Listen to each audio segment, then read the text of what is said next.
the top paid video gamer in that country earns significantly more than the leader of that country. Emojis on your number page. Grab fashion. Welcome back to another episode of Captain Bagrad Podcast, where we're on a mission to fight boring news about Asia and Australia. It's a tough job, but someone's got to do it, and that's Liam and I. As always, we are recording from downtown Chinatown. We sure are. I think every time you leave a gap and I'm like, yeah, we sure are. I never planned this in advance. What do you want me to say now, man? No, yeah, that is correct. We are indeed. Yep, we are. Yeah. We're talking about Unexpected Asia Part 2. Part Deluxe. Yeah. Deluxe edition. Part 2, the never-ending... chocolates. Lots of chocolates. Oh, that would be... it's the never-ending pudding. Is that what you were going for there? I wasn't going for pudding. I was going for chocolates. I prefer chocolates over pudding. Oh, because the never-ending... Isn't that from that... There's like a children's... Edith Blyton children's book? Well, there probably is one, yeah. Yeah, it's called it's called the Magic Pudding. No, okay, don't worry. I've heard of the Magic Pudding. I got my wires crossed. Look, I'm influenced by new age stuff, like never-ending box of Tim Tams or something like that. Yeah. Yeah. What's your favorite Tim Tam? Caramel. Caramel. I didn't have them, but I stole them from someone, and I stole one. But it was what was the flavor? It was like a cherry ripe almost flavor. Like it was like a cherry. It wasn't good. Mm-hmm. I won't have it again if I see it. Yeah. Cool. Yeah. Anyway. Tim Tams. Well, yeah, Unexpected Asia Part 2. So last time we covered Unexpected Asia.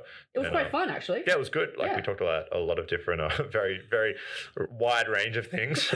Things that's happening in Asia that we don't know about. And I got a follow-up just quickly. I emailed the North Korean email address on that website. You did that? I did. For higher quality. Oh, my God. Yeah, I've kept this as a secret. Have they blocked you? No, they just didn't respond. They ghosted me. And I've already put that on my resume. Ghosted by North Korean embassy. When I asked for high quality pixels of the picture of Please send this in high definition. White stallion. They didn't. Still offended.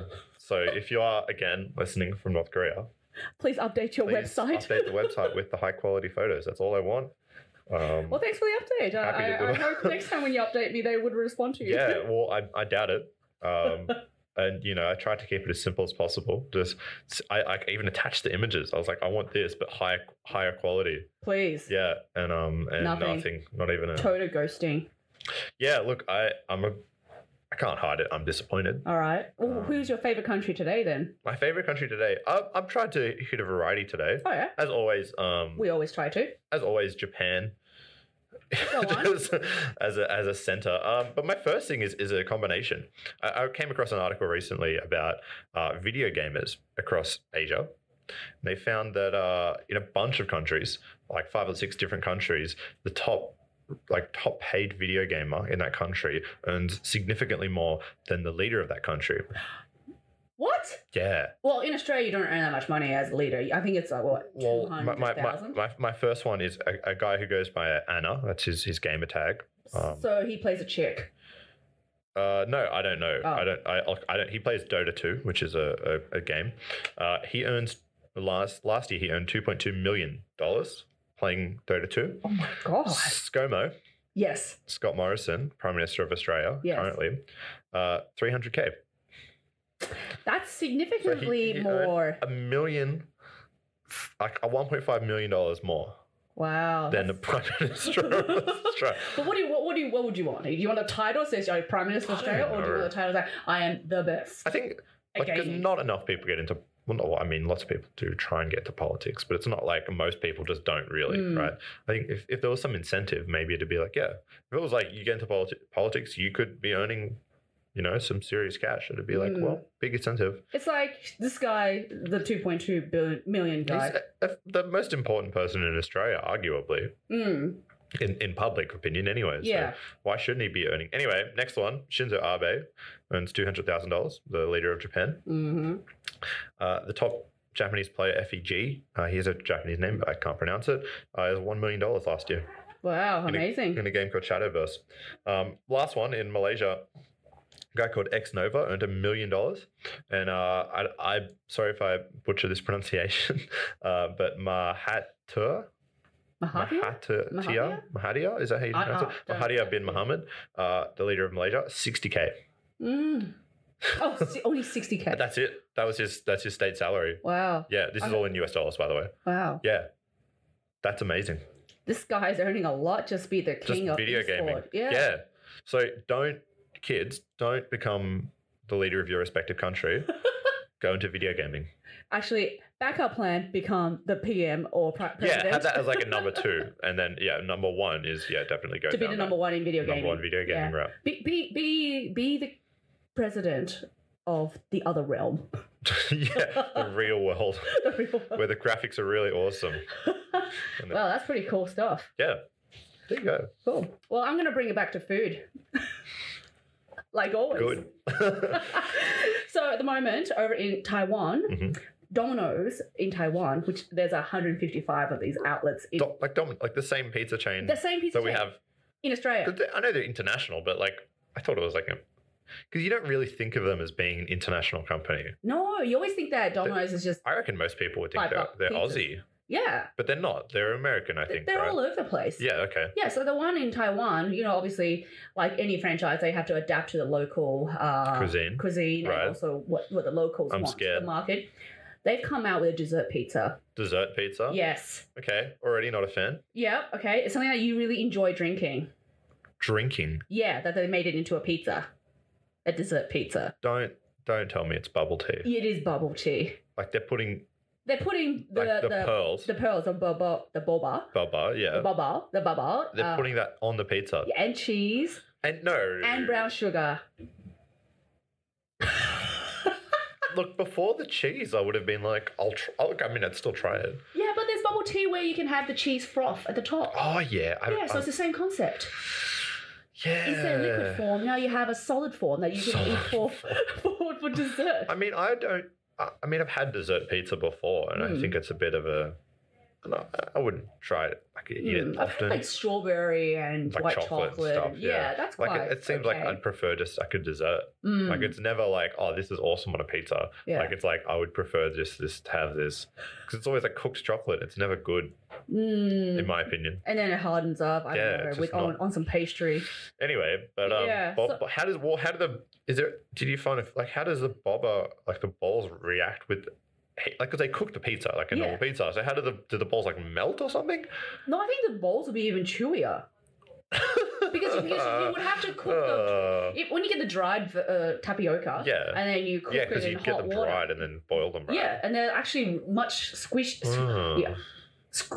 Is that the word you want to say? Squishier, yeah. Yeah, chewier. Okay, and then they put it on a pizza with cheese and sauce. Which it gets heated again, so it'll be more chewier. Like I do like my milk tea, and I always have like the brown sugar one. Yeah, it's really nice. There's one in Chinatown, and it's like... And you go large. Yeah. Yeah, I always go you got to get the massive one, and it's like the bottom is hot brown sugar. Yeah. And the top is like, milk tea. It's amazing. And some cheese on top if you want. I don't get the cheese. Doesn't get my star of approval, but... Yeah. Okay. Also, if you're in Taiwan between now and the 24th of November, that's when you can get it. Why? It's a limited time. Oh, it's a limited thing. Well, I probably won't be there. Okay. Soon, but if you're not there, there's some controversy that Domino's may have borrowed this idea from a place called Foodie Star Restaurant, southwest of Taiwan. Okay. Yeah, so they claim that. So this is like because Taiwan isn't it's like the home of bubble tea? Is it? Yes, okay, they are.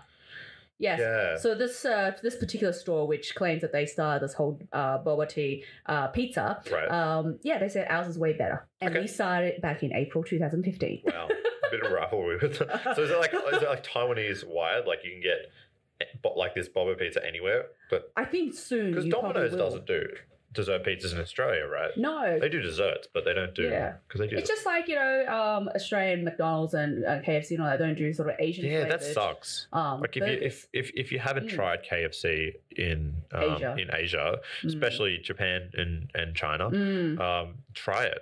But It's so crispy. and Malaysia, I haven't been to Malaysia, but I've heard Yeah. it's good there as well. But like especially Japan, like they really like KFC's serious business It is. in there. And Because Asians usually like to eat chicken more so, or white yeah, meat compared yeah, to that's right. dark meat. And in China, like the menu in KFC is just incredible. I know. So much weird stuff. Like every time you go in there, I swear they have a different menu item. It's so awesome. Really good.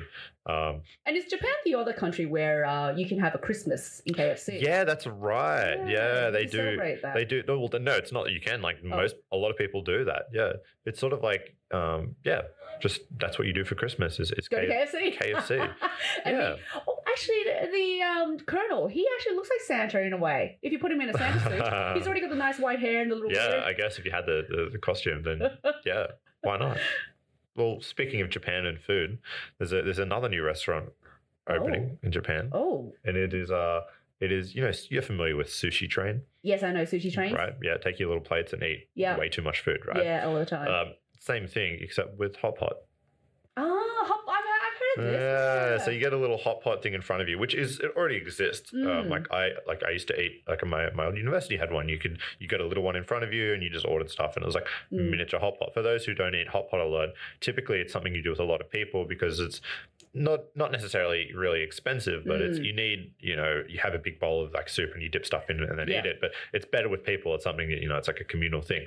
So doing it by yourself isn't really. It happens, but it's not as common. It's if you're one of these people who like I really don't like germs in other people, dipping this, that's right. seconds. Yeah, it's a good it's a bit more like a first date thing, I guess, when you don't know someone, or like a business thing, right? Maybe Can not. you imagine a first date? It's like, well, let's go to the solo hot pot place. I'm not ready for stage 2 yet. Yeah, they're like. But they're opening up in Tokyo. It's called Hitori Shabu Shabu Iti, which is like something like it's a hot pot by yourself. Yeah. And it's like a conveyor belt comes along with all the toppings, and works the same way as a sushi train. So you get a soup, you order the soup base, and it sits in front of you and it keeps warm. But then you can just take stuff off the conveyor belt and dip it in. So you don't have that defeats the whole. Well, not defeats it. It gets rid of the problem where at a normal hot pot restaurant you have to order like a plate of meat. Yeah. And for one person it's really like you want a bit of everything. That's right. It doesn't really work. And you have to make the decision beforehand. Like you gotta cross off Whereas the boxes. with this you can see something going on. And you're like, yeah, all of a sudden I do want some prawns in there. Actually, really good idea. No. I really like it. Well, I'm excited. I hope they bring it over here. Yeah, I hope they bring it. There's so many hot pot places in Chinatown. I mean, I don't even know. I don't have enough stomachs for. Yeah, it's. I got used to having it like every day, but it does take some getting used to. Yeah.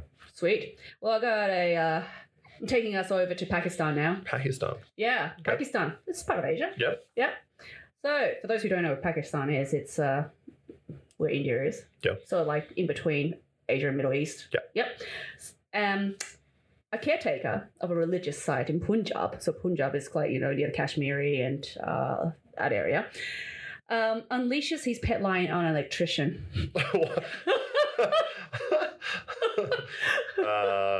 Well, I don't understand why this even happened, okay? Yeah. So Muhammad is the guy who is the electrician. He's the electrician. Okay. Okay. And Ali is the caretaker of the religious site. Okay, right. So Ali contracts Muhammad to help out with their prayer room or something like that. Work, Yeah, electrical work. Right. Okay. So Muhammad does the work, and they flick the lights or whatever it is, and oh my god, it's working again. So he and Ali says, "Nah, man, I'm not gonna pay you. Come back later." Mm-hmm. So obviously Muhammad will be angry, wouldn't he? Yeah. Yeah, because he'll be like, "No, man, I want to get paid now because telling me to come back later means you might not pay me." Right. And that's what happened. So Ali kept delaying payment, and then when Muhammad came around, was probably being a little bit angry, and obviously when you get angry, you're a little aggressive. I've done the job, everything's fine. Why don't you pay me? Yep. So then Ali sets his pet tiger on him. Pet tiger or lion? Oh, sorry, pet lion. Still so not only did he not get paid for doing the work, and then is he okay? So he got a little bit of Mold. He got mold on the face, and it's just a light mauling. And some arm. It's just That's some really fine. light stuff. And then Ali's like, "Oh, okay, we'll help you. I'll fix that for you." Yeah. But no, didn't happen. So So you, Mahad came back, go, hey man, you gotta compensate me. Now I've been bitten by a lion. You're a lion, and and so then Muhammad has taken this to the police, and now Ali's been arrested. I mean, I would hope so. Like, not even for not just like why does he have a lion in the first? Just having a lion just on As a pet. hand. I mean, I know some people do. There's actually a private zoo out near we used to go to the Blue Mountains, and there's like people have lions out there. But yeah, and letting it out, that's just wow. It's like this is my bodyguard. Pretty awesome. my henchman. I can't believe that. Yeah, like I wonder if he there was like a subtle flexing beforehand. Like he was like, if you don't stop asking about getting paid, like I'm gonna release the beast. I've got a lion. Yeah. And I wonder if the guy's like, there's no way he has a lion. There's no, and then like a minute later, just getting mauled. It's terrible. It's terrible, I know, but that happened in Asia. I hope that the lion gets to be in better conditions than wow. I hope they don't put the lion down. Yeah, no, it's not the lion's fault. No, surely. not at all. All right, on to something happier. Does Australia count as Asia? Yes. I mean, I think more and more it does, and it's Asia Pacific. Why don't we just cut off the Pacific and just call it Asia? In Queensland, very soon, you'll be able to get a new type of like number plate for your car. Oh, yeah? Yeah, so you know how you can get customized number plates with like your favorite sports team and stuff. You can get emojis. Emojis on your number plate? On your number plate, yeah. Okay. So they're limited. It's not like you can get all, however many there are, like all hundreds. You can only get a smiling, winking, or laughing character, as they put it, onto your number plate. It's not customized yet. Well, you can only get like those three. Like you can choose those three out of the thing. Yeah. And it's going to set you back between $100 and $500. What would you get, grumpy face or smiley face? I mean, no, you don't get grumpy. It's just smiling, winking, or laughing. Oh, so there's no sadness. I'd get the winking one. Oh. Yeah, for sure. You'd have to. Well, the other ones don't even. But it's a little bit offensive that you can't get anything. And you can't even customize. It's like, what if I don't want the yellow colored emoji? I want a bit of olive or a black colored one. Yeah, exactly. Yeah. Sad. Interesting. Yeah, there you go. Well, so if you want an emoji number plate, Queensland. Staying in Australia, but also a little bit overseas. Okay. This guy is called LadyBeard. LadyBeard. So already you can get this image of a guy with beard, right? Is it a guy with a beard or a woman with a beard? Dressed like a lady. Okay, so it's a guy with a beard dressed like a lady. With pigtails. Okay. Blonde pigtails. Well, I could do pigtails. So I would probably say he's huge in Japan. He's like a pop idol. Okay, right. He's one of these like and I would say he's probably like a new age Dame Edna. Okay. Yeah. Yeah. Right. Yeah. And we've been covering a lot of Australian stories, and a pattern that we're getting is that all these people come from Rad'elaide. Is he from Adelaide as well? Adelaide. Something is. We need to move to Adelaide. I think so. Is there a Chinatown in Adelaide that we can broadcast from? I'm sure there is. Oh, we need to go. Yeah, so he looks like a scary Britney Spears cross Sailor Moon. And he's in a JPOP. What, is he in a crew or something? Yeah, he's in a crew. So previously he was in a crew where he had two sort of backup dancers and singers. Right. But now he's, I think, doing a duo. Right. Yeah. And the sort of theme that he goes for is like the kawaii core, which is cute cosplay and hardcore metal. Wow. That sounds amazing. It is. And he became famous in 2015 with the hit Nippon Manju, which is Japanese buns. It's oh, no. I YouTubed it. And it's, this sweet little two girls in their cute cosplay singing about Japan and all the different types of bread. Buns, buns. And then he comes on and he's just heavy metal in the costume as well. Wow. I know. He's also in the cute cosplay costume. He's in like a maid outfit, and he's in like a Sailor Moon outfit. This guy is my new spirit animal. Yeah, you should check him out. Yeah. He's a huge I think he may be a weightlifter or a wrestler. Okay, actually. so he's a big guy. He's a big guy. Okay. Yeah. Sounds amazing. And now I'm going to say his name. Richard McGarry? McGarry? Okay. Yeah, he's an Aussie stunt actor. Like LadyBeard. LadyBeard. Better. Okay, we'll just call him LadyBeard for now. So LadyBeard is an Aussie stunt actor, and he was part of the Jackie Chan stunt team as well. Oh, okay. Yeah. Right. Yeah, and but he doesn't need that anymore. He's way famous. He's popular on his own account in Japan. I know. That's so cool. I know. So There you go. Another Aussie icon. Yeah, good on him. Yeah, I mean, I wish I could do that. I know. But being an idol in Japan apparently comes with many rules. Yeah, I've heard that, and same in Korea. Like, like you're not allowed like the K-pop, J-pop things. Like you're not like allowed to date anyone else in the thing. And like, you're on a contract to remain single or publicly single. And that's stuff right, because you have an image that you have to uphold. Yeah, you have to maintain that for a certain amount of time. That's right. As the fantasy, you know, you're pretty much there for your audience, for your fans, fan club. But the rules bend for him. Okay. So because he's a Lawai. Because he's a Lawai, that's right. He's a foreigner, an outsider, but still, you know, very influential. That's so cool. I know. So he can respond to drunk guys. Does he speak Japanese? He speaks 5 languages. Wow. Okay. So he speaks Cantonese, Mandarin, Japanese, German, and obviously English. English. Yeah, because you said Australian. That's right. That's so fluent cool. in all this. That's goals right there. That's right. But there you go. That's Australia. Awesome. I found so if you're going to have, speaking slightly about Korea, if you're going to have a TV station, a 24-hour TV station, right? You know, we have like 24-hour news in Australia, which actually has only been around for like a few years. Like it's been like, like 5-10 years or something like that. What would you have as your channel in Korea? I would have a pet channel where it's sort of a type of, I don't want to say sport, but it's a game. Is this the one where they're running around in a warehouse? No. They have a 24-hour channel in Korea for baduk. What's that? It's Go. You know Go, like the Chinese checkers, like you got the white and black tiles. They have a 24-hour TV channel that just broadcasts this constantly.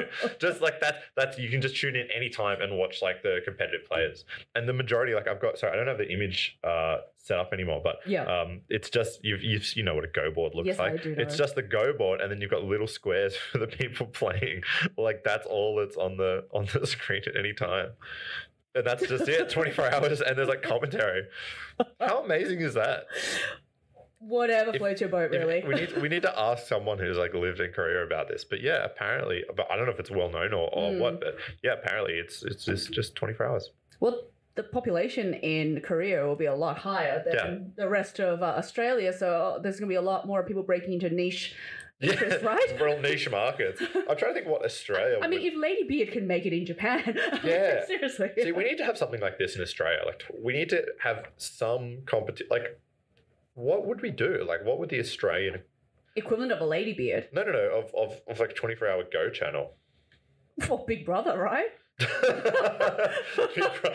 Big Brother's not 24 hours though, is it? It could be now that we have the technology, we could do it. No, I thought Big Brother was 24 hours. Like people could stream. No, because it was like 2001. Yeah, no one had. Maybe not in Australia. I think all the other Big Brothers. Maybe we didn't have the internet stuff, but now, okay. Well, I assume now the next one will be. Yeah, because they're doing that in Australia. They're taking candidates. I think you should go for it. Did you apply? You should apply. I'm not applying. I'm too scared. I'm way too no. Yeah, I'm too scared of other people.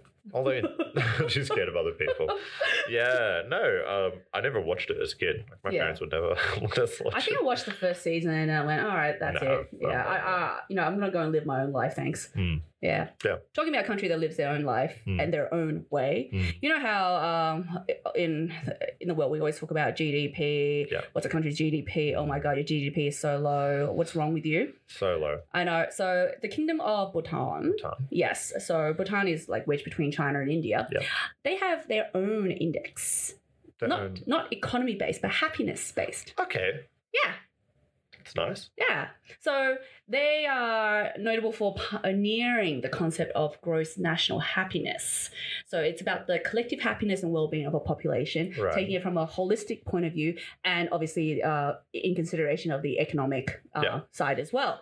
So they actually turned this in 1972 and there's a constitution of Bhutan enacted in 2008 and guess what? In 2011, the UN General Assembly passed the resolution happiness Okay. towards a holistic approach to development. Is that everywhere? Like it's a worldwide thing, right? It's a worldwide thing. Okay, So that's yeah, so something UN that did the it. UN has said, look, this is what we're going to work towards too. You know, everyone, we know GDP is really important, but equally important is the fundamental happiness of your Yeah. communities and your actual citizens in your country. And so GNH is more important than gross national product. Yeah. I mean, it sounds more important to me. Yeah. Yeah.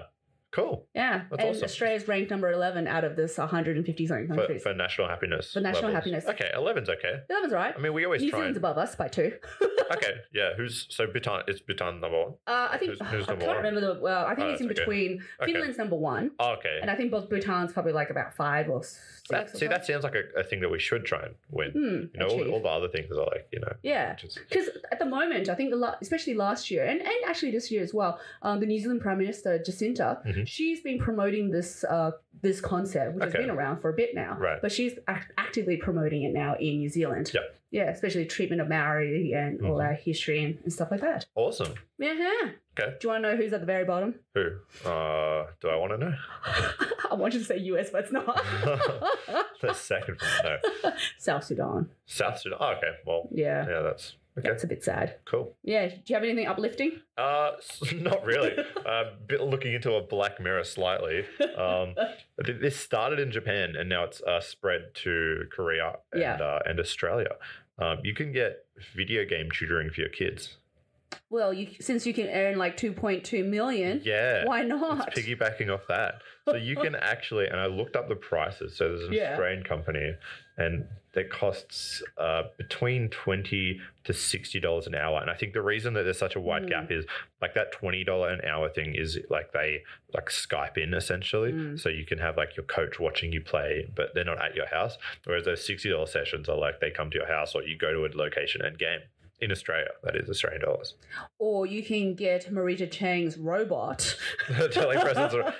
Well, literally, like these guys are just taking money to teach kids how to play video games. And apparently in Japan, it's actually quite a big issue because kids get bullied based on their lack of skills in video games. Wow. So it's transitioned from, like when I was growing up where video games were like a niche thing. Yeah. Like not everyone played video games into now it's become like... So you don't play video games? Even in Australia, it's still like that. I mean, I think video games are much more popular now with younger generations and just most of the people I know growing up, even the guys from high school would play like FIFA and stuff on the PlayStation. Okay, so now it's not about actually kicking a ball physically. It's about playing video games. Yeah, wow. I mean, but also it's about being bad at them and getting bullied for it. So parents are actually like enrolling their kids in these courses, not just as like rich parents doing that. It's like actually to stop them from being bullied. How the world has changed. Oh, really? I mean, Black Mirror. Like that's the real. People say like Black Mirror and stuff like that will never happen, but I think really, it will. it's happening. Yeah. Like that. I told my parents that, and they were like, "No, that's not true." I don't know if you've seen that episode, but there's the episode where the two guy friends take on their characters and play like a Tekken equivalent. I've seen. Yeah. I don't know. That's a bit weird, isn't it? It's a bit. Yeah, going into another realm and making out with your best mate. Yeah. Well, was he the girl or one of them was a I girl, can't remember. right? I thought they were both. No, one was a guy, one played a guy, one played the girl. I haven't seen the episode. Yeah. Yeah. Anyway, that was a little bit But disturbing. I know about it. Yeah. Yeah. Yeah, it's pretty funny. But anyway, so if your kids are being bullied for being bad at video games, or they want to be significantly better paid than the Prime Minister of Australia or Japan or Malaysia or anywhere else, then get them a video game tutor. Well, I'm going to bring this to all the leaders of the Asia world and actually around the world, now that we're talking about leaders and stuff. There's the potential for the African swine flu to arrive in Australia anytime now. Oh. It's imminent. So a Vietnamese man got deported at Sydney International Airport for carrying 4 kilos of savoury mooncake, which was filled with pork products. Meat, yeah. Yeah, so at the moment... anyway, so he got fined $420 and he's now banned from returning. $400? Are you serious? And then he got put onto the next flight back to Vietnam. Oh, You introduced like a significant health thing, but just Here's the boot. that's a slap on the wrist. Just that $400. Yeah. And no, Less it than a comes with flight. another one. He's banned from returning to Australia for 3 years. That's. Are you serious? Yeah. Is that all you get? Well, can we do better, please? that's what trying to introduce pork products and probably not declaring it either. Yeah. Yeah, but no, it's pretty serious at the moment. So there's already a claim of 100 million pigs that have been killed in China. Yeah. I saw this firsthand when I was there. You're kidding? Oh. Yeah, no, because my a friend of mine, her parents lived outside of like Beijing Central. Yeah. So like outside of Beijing, I mean Beijing is huge, but you get half an hour out and there's it's sort of like just villages. China never really goes into wilderness, but it's just houses basically, like 1-2-story houses. Yeah. And out there, there would be people driving around. It feels sort of rural, even though it's all concrete. It feels very rural, organic. right? But there's people with pigs and stuff, and they were getting stopped trying to come into Beijing. Yeah. This is that no pigs. And if you had pigs in the back, like a guy was trying to drive into Beijing with live pigs. And he's like, nah, and not the happening. cops were like, no. And the guy's like, well, we were driving past. And he's like, well, can I kill them? And the cop's like, yep, if you want to do that, you can bring them in. Kill them first. Yeah. But that doesn't... On the side of the road. Yeah, but that doesn't stop the endemic because apparently if other pigs eat an infected pig, they will also contract it. I think that's why they want, like, they're maintaining the dead ones. Because I think once it's in, like, they can treat the meat, I think, from what I understand. So human consumption is okay at the moment, apparently. Yeah, that's right. Yeah. So they can treat the meat for it, so it becomes okay. But like, obviously, if there's live pigs coming in, then they can't control. Like the vector goes. Crazy. Yeah, but then also the dead pigs. Let's say it's piling up somewhere. Yeah. Apparently, insects and ticks can infect other pigs from there. Anyway, so it's hard to control this. It's scary. Endemic. Yeah. So the scariness of it is that it's already reached East Timor, so that's why Australia's on guard at the moment. Yeah, and apparently it's going to come over next month. Wow. Yeah, and it's going to cost Australia's pork industry, which is worth $5.3 billion. And 1 in 4 pigs will suffer from this. This is almost like the potato famine, but it's like the swine famine. Yeah, not something to look forward to. No. So I don't know about you, but I'm a little bit scared. Yeah, I mean, I'm sure it shouldn't be a health concern, but for humans, but definitely for the industry. I mean, we don't eat pork a lot in Australia anyway. I mean, there's always we eat a bit, but not a lot, right? So, bacon. I mean, bacon. True. So that's a lot of people consume bacon. It's in everything. Now I'm concerned. Yeah, I'm a little concerned. Brunch, it's going to be all over. Brunch is cancelled. It's going to be like beef steak, beef bacon or something. Oh, chicken bacon. Yeah. Anyway, but I kind of have this fear that what if the African swine fever does jump to the human race? Just like with HIV from chimpanzees, that jumped to humans. Yeah. So there is that possibility still. Yeah, I mean, there's always possibilities for that. I mean, Anyway, you got something happier for me? I've got something unexpected for you. Oh, yes, give me an unexpected. There is in eastern China, in Jiangsu. Yeah. There is a lake which is called Hongze, and they have a lake. Yes, Hong Red something. Yeah. They have a lake harvest festival, and they have crab fashion. Like they have a fashion show for crabs. So your crab is like your Barbie doll. These are like doll. freshwater crab, but they're live. Like these are alive, fresh crabs. Okay. Yeah. All right. This is unusual. Yeah. So what kind of awesome costume do they design for these? And do they get nipped? They get knitted. They get bows. Yeah. They get painted. Like here's some. I'm showing you some photos of some painted crabs. Isn't this cruelty to animals? No, that's not what we want. Where's this? And there's some more crabs. Isn't this cruelty to animals? I mean, I don't think they're not hurting the crabs. Like maybe they're embarrassed, but they're just putting bows on them. They're imprisoned, but they're not tied. Well, actually, they don't get eaten because I mean, obviously, freshwater crabs are pretty well eaten across Asia. Yeah. We don't eat we don't have freshwater crabs in Australia. We have, but not a lot. Mud crabs usually, right? Yeah, but we don't eat a lot, right? Whereas in especially like Japan, Southeast Asia. So it's just like having a cute little dog dress up in like. There's a painted one. Yeah, it's like a dog dressing costume, but for crabs. And then they don't eat them because these ones, if they've participated in the festival, then they're, it's their not sacred, but you can't eat them. It's bad luck. So they don't. These ones get spared. They get treated like royalty essentially. And last year when it happened, so it happens in summer, but not this year. The year before, they trialed a new way of. They have a stage for the crabs. They trialed a new way of delivering the crabs to the stage. How do they deliver them? With an unmanned aerial. With a drone. It's just a quadcopter with 2 crabs suspended from ropes. And like these aren't just your normal garden variety fresh. These are painted crabs. Like there's a red one who's got bows everywhere. There's a green crab, and they've built this. Apparently, I couldn't find more information, but it's 3D printed harness for the crabs, so they can put the crabs on this drone without hurting them. So all they had to do is fly them, and then they unclip it, and the crab's just on the stage. That is unexpected and totally crazy.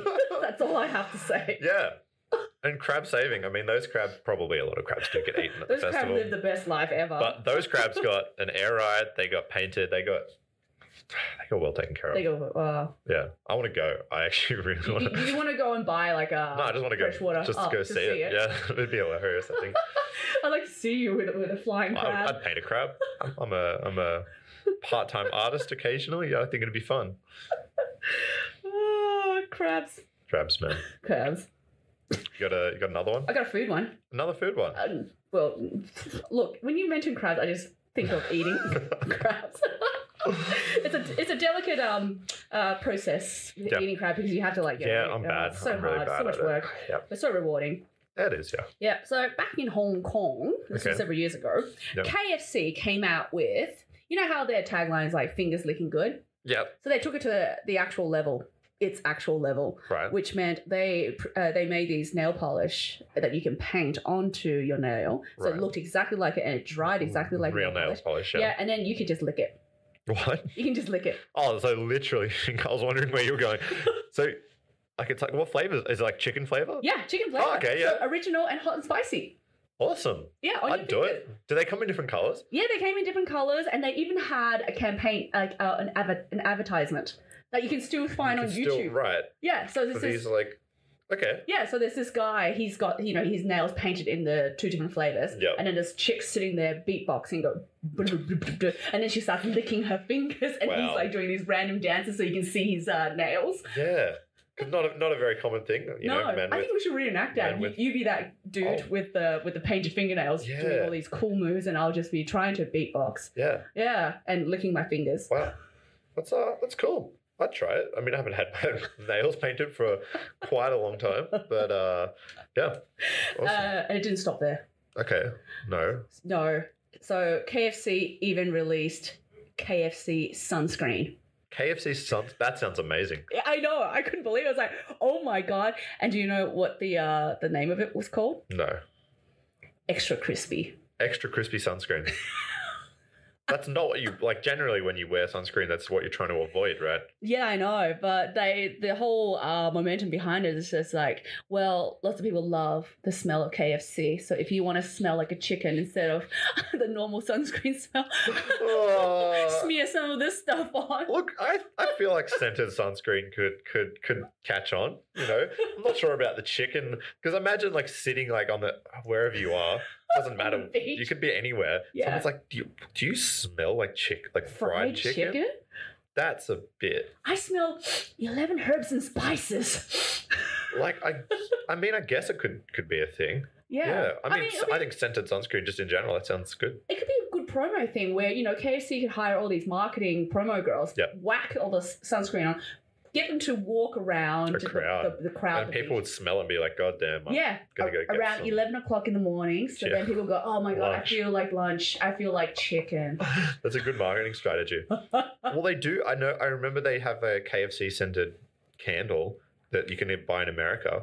Oh, what? But it's like a fancy. It's not just like a little tea light. Like it's a full on. The like candles very popular now. Like the glass. Ones. It's like a glass thing with a fancy one. Yeah, with a wood wick. Wow. I've got a lot. But KFC like fried chicken scented. I never knew you could do this with the smell of chicken. Fried chicken. Apparently, a lot of people want that in their house. I know. Well, it's better than having salmonella. Yeah. Yeah. I suppose. Yeah, I'm not sure I would. I'm open to it. Sweet. Well, that's all Let's get my some. unexpected Asian news. That's all yours. I've got one more. Okay. That's not really.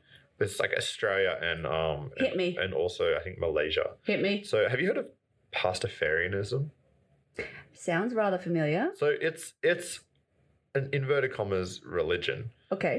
which is sort of having a dig at people, anyone who gets to wear any sort of headdress. You're allowed to wear anything. If you're within a religion, you get special freedom to wear stuff when you're voting, when you're in a bank, stuff like that, right? Okay. So these guys, they set up a religion called pastafarianism where you get to wear a colander, like the metal thing, like the metal thing with like holes in it for doing pasta, right? Okay, yes. Hence the pastafarianism, right? And it's legally recognized as a religion in Australia and Malaysia now because so many people put it down on the census, right? You need to have X amount of people do it. And New Zealand recently held their very first pastafarian wedding ceremony. So a couple who identify as pastafarians got married wearing colanders. Yeah, and you can go for your license photo with a colander on your head. And if you legally claim that I'm a pastafarian, there's nothing they can do. And if they want you to remove it for verification, they have to take you to a special room. It has to be someone of the same gender, and you take off the colander, and then that's it. That's all. So you're fully allowed to wear one into a bank, on your head, get your license ID, photo taken, etc., etc. And here we have women in burqas who are not allowed to do that sometimes in certain countries. Yeah. And yet you can wear a colander. Fully okay. Into the bank. Into the police shop. No, they can't, and the police can't force you to take it off. There's quite literally nothing they can do. Apart from like take you to a separate room, because it has to be private and respect the the colander, the gender stuff, and yeah. That is really also unexpected. To your university exams, you're allowed to wear one. Oh, what if you hide some of your answers in there? Because they can check it. Yeah. So that's what happens now. Like if you're, if you're like Muslim or something in Australia, you're obviously allowed to. Like in Australia, it's quite open. You're allowed to, for religious reasons, you can wear it, but they're allowed to check you. So they have to take you. Have a separate room, and someone of the same gender has to, you have to remove the headdress and check it because for religious reasons. Yeah. Thanks, Liam. That was really unexpected. There you go. I just found that recently, and I was like, okay, apparently no one else has like bothered to get married under pastafarianism, but this couple in New Zealand did it. Apparently they ate pasta at the and the wedding ceremony was they had the classic movie with the pasta, and you keep slurping on the noodle until you kiss. That's how they did the wedding kiss. Oh, Lady and the Tramp. Lady and the Tramp, yeah. One quick question. Yeah. So the colander that they wear on their head, is that functional or is that just for aesthetics reasons? Because if they were eating pasta at the wedding, do they use their own colander? I don't know. There's a photo of it, but they're like I asked terrible questions. It was pastafarian and pirate themed. I think these guys just wanted a weird wedding, and props to them. I think that's awesome. But some other good quotes are that the celebrant is called the minestrone. The minestrone. Oh, that's so cute. The church has been, apparently pastafarianism has been battling to gain legal recognition around the world. Yeah. It formed in 2005 as a way to poke efforts at, in Kansas, there was a public school that they only wanted to teach evolution, not, colander by design. So these guys started this, joke, and now it's become a real thing in Australia and New Zealand because enough people vote for it. It's a recognized religion, and you can't tell them that they don't believe it. What a brain drain. I'm going to get a colander. Okay. That's next voting time, 2022 or whenever it is. And that was your way of calling it, that's it for the day. That's it. I'm going to go a colander. There you go. Thanks, Liam. That's all right. That was really educational, as always. As always, yeah. We try and keep it interesting. That's right. Let's see what we can do for number 3, hey? Yeah. There's heaps unexpected stuff happening in Asia. There is always a lot of unexpected things happening in Asia. And we'll continue to deliver it in a funny way. Sometimes dark, but mostly humorous. Excellent. Hey, thanks for listening to this week's podcast. For the latest updates and posts, follow us on Facebook, Instagram, and Twitter. If you love it as much as Captain Bagrat and I do, please support us on Patreon, where we hope that our dream of having our own TV show will become a reality one day. So then we can continue to fight boring news on everything, anything, and nothing with an Asian twist. Thanks for your support. Bagrat out. Solid.